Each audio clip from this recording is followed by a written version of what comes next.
बिस्मिल्लाहिर्रहमानिर्रहीम।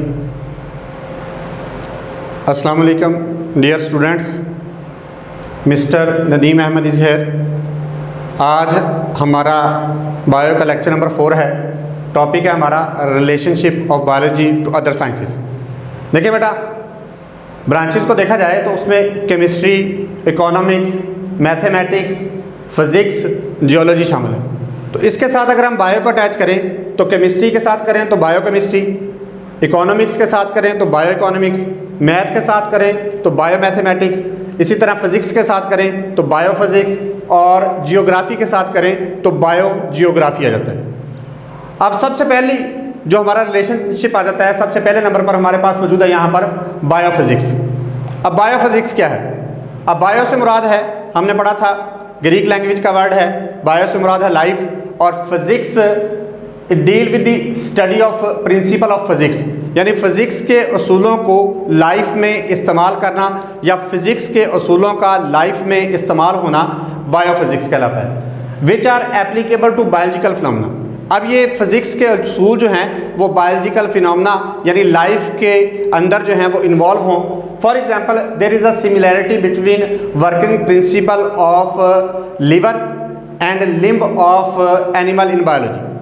जैसे ये हमारा बाजू है, अब इसके अंदर बाइसिप और ट्राइसिप मसल पाए जाते हैं। तो ये किस लिए होते हैं? वेट उठाने के लिए, या हम किसी वजन को उठाते हैं, या अपने हम बाजू को बेंड करते हैं या स्ट्रेट करते हैं, तो बाइसिप और ट्राइसिप मसल जो हैं वो मिलकर काम करते हैं। बाइसिप मसल जब सिकुड़ते हैं तो हमारा बाजू बेंड हो जाता है, ट्राइसिप मसल जब सिकुड़ते हैं तो हमारा बाजू सीधा हो जाता है। इसी तरह ये असूल जो है फिज़िक्स के अंदर फिलक्रम में किया जाता है। फिलक्रम से हम किसी भी वजन को उठा सकते हैं।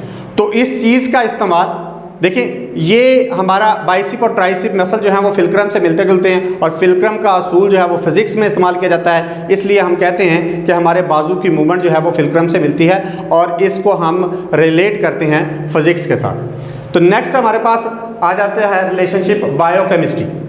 बायोमॉलिक्यूल्स भी कहा जाता था, पीछे हमने पढ़ा था डेफिनेशन के अंदर।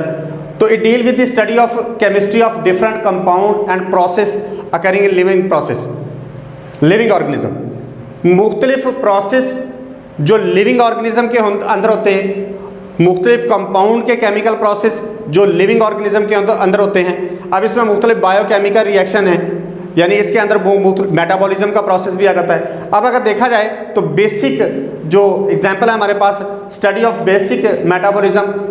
अब मेटाबॉलिज्म की यहाँ पे मैं बता दूं कि मेटाबॉलिज्म से मुराद है इस set of a biochemical reaction in a human body is called metabolism, यानी इंसानी जिस्म के अंदर जितने भी केमिकल रिएक्शन होते हैं उनके मजमूए को मेटाबॉलिज्म कहा जाता है। इसके बाद देखें हमारे पास आ जाता है यहाँ पर असूल फोटोसिंथेसिस का एंड रेस्पिरेशन का। फोटोसिंथेसिस क्या है?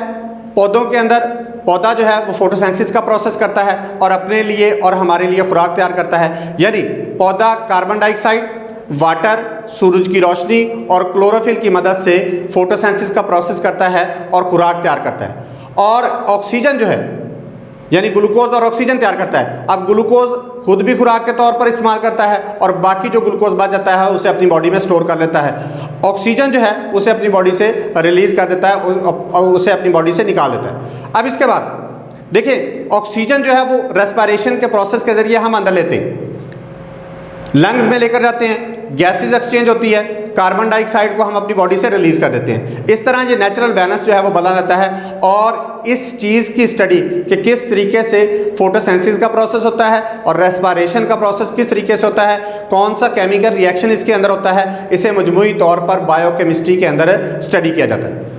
नेक्स्ट देखिए हमारे पास जो आ जाती है रिलेशनशिप है वो है बायोमैथमेटिक्स या बायोमेट्री। अब बायोमैथमेटिक्स या बायोमेट्री, बायो से मुराद है लाइफ, और मैथमेटिक्स यानी हिसाब किताब, इसमें डिवाइड आ जाता है, मल्टीप्लाई आ जाता है, ठीक है, नेगेटिव करना, माइनस करना, ये सारी चीज़ें जो हैं वो मैथ में आ जाती हैं। तो it deal with the study of biological process using mathematic techniques and tools. Mathematic की टेक्निक और टूल्स को लाइफ के अंदर इस्तेमाल करने का नाम है बायोमैथमेटिक्स या biometry. For example, to analyse the data gather after experimental work.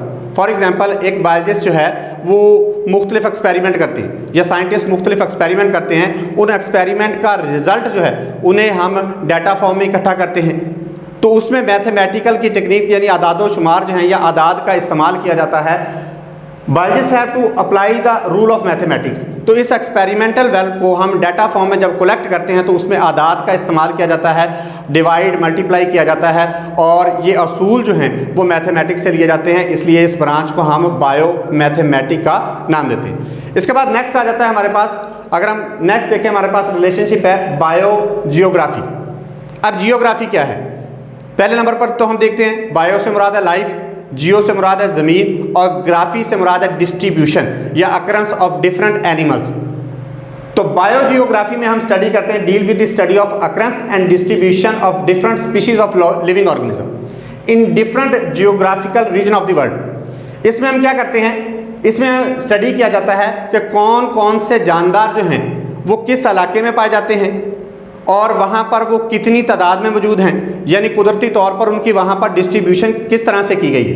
अब ये पूरी दुनिया के खितों में या पूरी दुनिया में जानदारों की तकसीम जो है वो मुख्तलिफ है।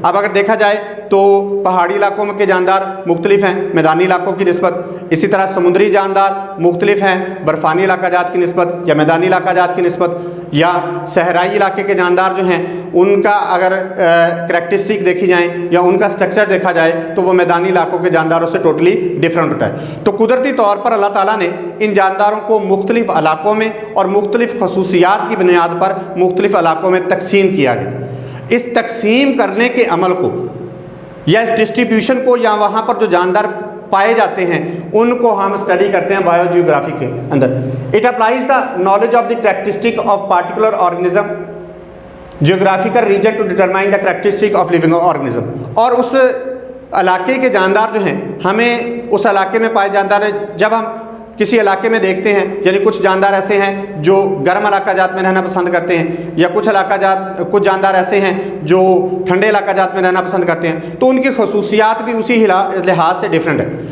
यानी देखिए गर्म इलाका जात में जानदार पाए जाते हैं उनके जिस्म पर बाल कम होते हैं, सर्द इलाका जात में जो जानदार पाए जाते हैं उनके जिस्म पर बाल ज़्यादा होते हैं। तो उनकी करैक्टरिस्टिक या उनकी खसूसियात जो हैं वो दोनों से एक दूसरे से मुख्तलिफ है, और इन खसूसियात का मुताला करना बायो जियोग्राफी कहलाता है। नेक्स्ट है हमारे पास बायो इकोनॉमिक्स। अब बायो इकोनॉमिक्स क्या है?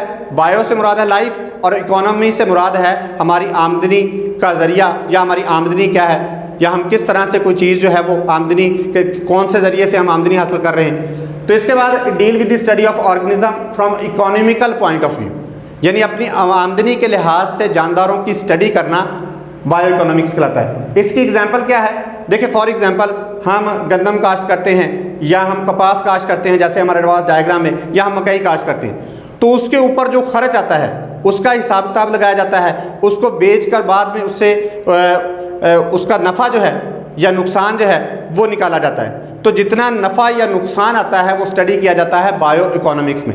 अब हम सिर्फ यहाँ पर फसलों की पैदावार नहीं यानी सिर्फ प्लांट में इसको स्टडी नहीं कर सकते, बल्कि हम फॉर एग्जांपल हमने कोई पोल्ट्री फार्म बनाया हुआ है, तो पोल्ट्री फार्म चूँकि वहाँ पर मुर्गियाँ तो उनका तल्लक लिविंग ऑर्गेनिज्म से है, पौधे उनका तल्लक भी लिविंग ऑर्गेनिज्म से है, तो उनकी कॉस्ट वैल्यू और प्रॉफिट वैल्यू को स्टडी करना बायो इकोनॉमिक्स कहलाता है।